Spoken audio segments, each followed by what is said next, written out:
Chères Françaises et chers Français au Cambodge, joyeux 14 juillet à toutes et tous. Je m'exprime aujourd'hui devant vous. Je suis à Pum Impact Siem Reap, qui est une jeune entreprise franco-cambodgienne et qui accompagne des entrepreneurs qui souhaitent développer leur activité. Je trouvais que c'était un beau symbole pour faire cette vidéo du 14 juillet.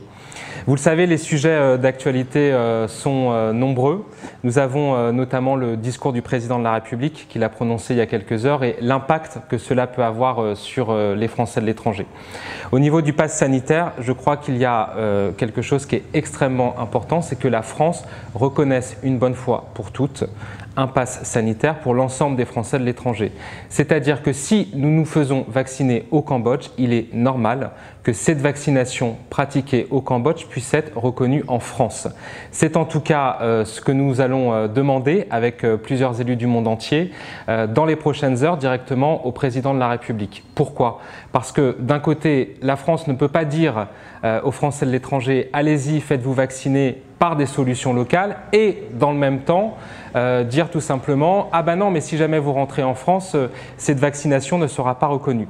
Là-dessus, nous sommes évidemment extrêmement mobilisés et j'ai envie de vous dire, essayons en ce 14 juillet d'avoir bon espoir que cela puisse aboutir et que le pass sanitaire français puisse intégrer et inclure l'ensemble des certificats de vaccination et notamment ceux qui sont faits pour les Français au Cambodge. Comme vous le savez, la campagne vaccinale est terminée à Phnom Penh. Elle vient de commencer à Battambang, à Siem Reap et dans d'autres provinces. Et jusqu'à cette heure, la France n'a pas pu envoyer de vaccin. Il serait donc normal que la France reconnaisse le pass sanitaire cambodgien lorsque nous nous rendons en France. Un autre sujet que je souhaite aborder avec vous en ce 14 juillet parce que c'est la solidarité et c'est extrêmement important. C'est une initiative que j'ai prise, mais c'est une initiative collective. 80 élus signent avec moi aujourd'hui une lettre au secrétaire d'État des Français de l'étranger, Jean-Baptiste Lemoyne, pour demander une revalorisation de l'aide SOS Covid-19. Vous le savez, cette aide permet d'accompagner les personnes qui sont en précarité suite à la crise du SOS Covid.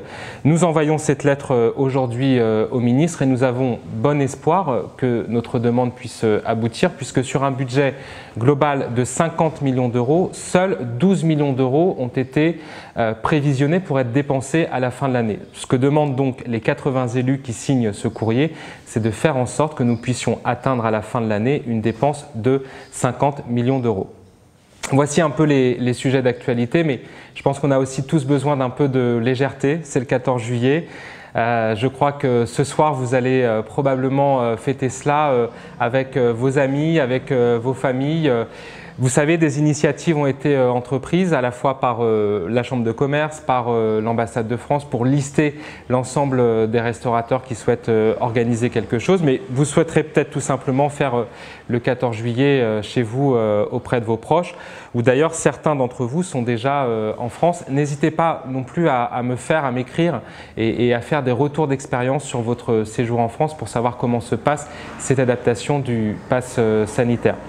Je vous souhaite encore une fois à toutes et tous un bon 14 juillet et selon la formule consacrée, vive la République et vive la France.